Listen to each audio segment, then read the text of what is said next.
Hey again, Kingdom Kids. Miss Courtney here, and I'm here with your second summer series of learning. All right, it's the second Sunday in August now, and most of my friends and most of my teacher friends, we are getting ready to go back to school.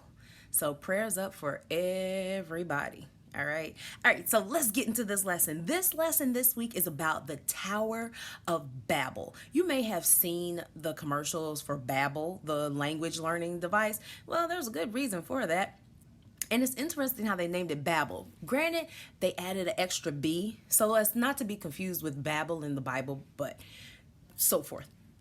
You're going to learn about the Tower of Babel and what actually happened and why Babel was called Babel, okay?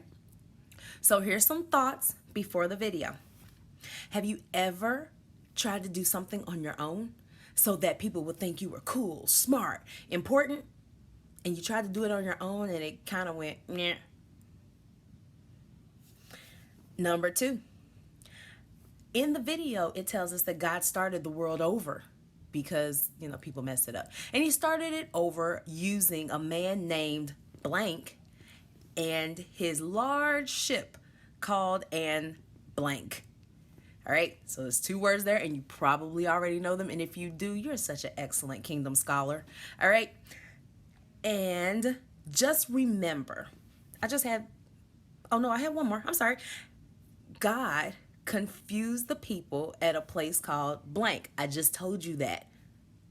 So you should really know it, okay? So you're thinking about if you've ever done something to make people think you were smart, cool, and important, and it kind of went, bleh, that might have been God telling you something.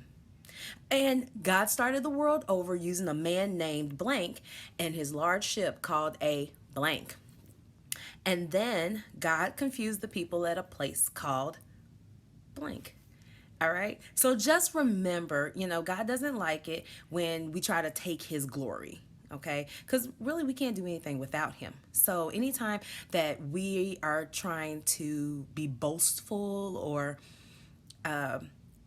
try to make ourselves seem more important and we can totally do it on our own. Some things, Mom, let me do it. I can do it. Okay, that's different. But when you're trying to broadcast it to everybody, I am this and I am that, honey, God got a way of shutting you down.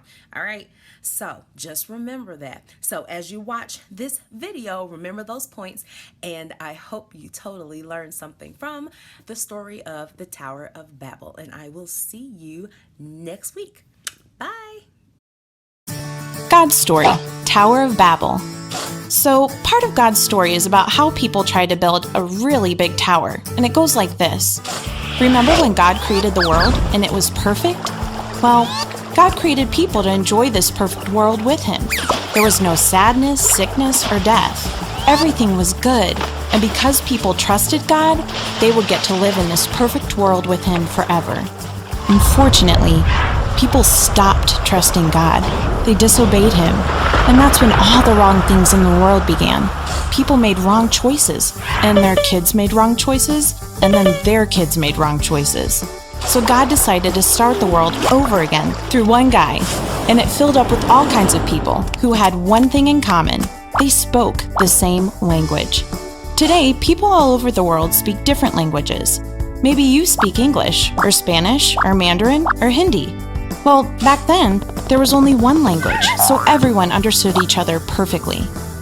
One day, these people decided they wanted to build a tower, but not just any old tower. They wanted to build the tallest, coolest, most impressive tower in the world.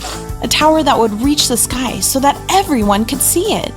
Basically, they wanted to show the world how great they were, all on their own, without any help at all.